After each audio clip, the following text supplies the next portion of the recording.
Hamınıza salam. Mən Nərminə və bu gün sizə mərhələli investisiya strategiyasından danışacağam. İnvestisiya haqqında danışanda insanlar çox vaxt belə düşünür. Əsas məsələ nə qədər pul investisiya etməkdir. Amma maraqlı bir reallıq var.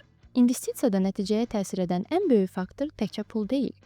Bəzən başlama vaxtı investorun bütün strategiyasını dəyişdirir.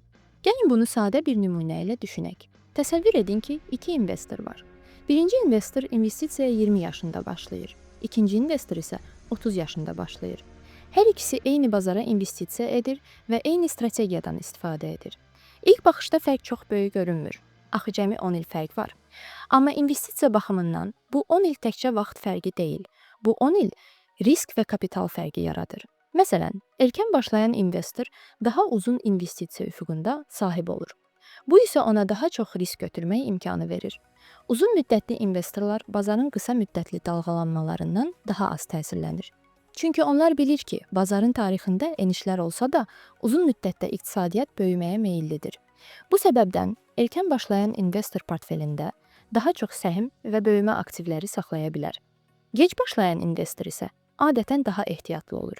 Çünki onun investisiya müddəti daha qısadır və böyük dalğalanmalar onun planlarını poza bilər.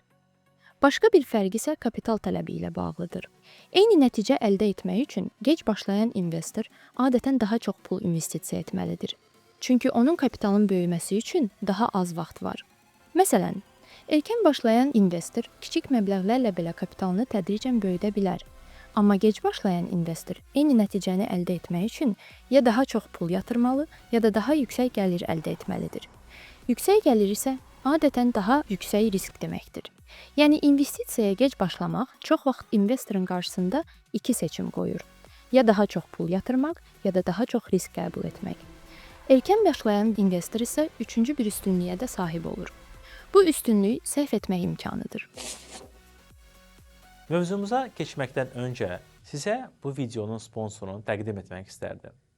Taksi 9111 sərfəli qiymətə yüksək xidmət. Mobil tətbiqdə Invest promokodunu istifadə edin və balansınıza 10 AZN əldə edin. Əgər siz də bizim buraxılışımızın sponsoru olmaq istəyirsinizsə, bizimlə e-mail vasitəsilə əlaqə saxlayın və ya Instagramda yazın. İnvestisiya öyrənilən bir bacarıqdır. Erkən başlayan investor səhv edə bilər. Bazar enişləri görə bilər, strategiyasını dəyişə bilər. Amma onun bu səhvləri düzəltmək üçün daha çox vaxtı var. Gec başlayan investor isə adətən səhvlərə daha az dözümlü olur. Çünki onun planı üçün vaxt daha məhduddur. Bütün bunları arxasında isə investisiyanın əsas mexanizmlərindən biri dayanır. Compound interest, yəni mürəkkəb faiz. Bu mexanizm zaman keçdikcə kapitalın böyümə sürətini artırır və uzun müddətdə böyük fərqlər yarada bilir. Məhz buna görə investisiya dünyasında belə bir fikir var. İnvestisiyada ən böyük üstünlük yüksək gəlir tapmaq deyil, kifayət qədər erkən başlamaqdır. Sonda belə bir nəticə çıxarmaq olar. 20 yaşında başlayan investor daha ağıllı olduğu üçün üstün deyil. Sadəcə onun 3 böyük üstünlüyü var. Daha uzun investisiya üfüqü, daha çox risk götürmək imkanı və səhvlərdən öyrənmək üçün daha çox vaxt. Buna görə də investisiya haqqında bəlkə də ən vacib prinsiplərdən biri budur. Başlamaq üçün mükəmməl vaxtı gözləməyə əvəzinə mümkün qədər erkən başlamaq. Çünki investisiyada ən böyük fərqi çox vaxt ilk addımın nə vaxt atıldığı yaradır. Əgər bu video sizin üçün faydalı oldusa, bəyənməyi, kanala abunə olmağı və Telegram kanalımıza qoşulmağı unutmayın. Növbəti videolarda görüşənədək.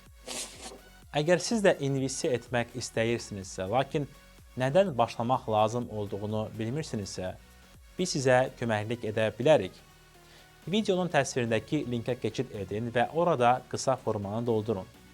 Sizin tələblərinizə əsasən bizim komandamızın müvafiq üzvü sizinlə əlaqə saxlayacaq və investisiya aləmində ilkin addımları atmağa köməklik edəcək sizə.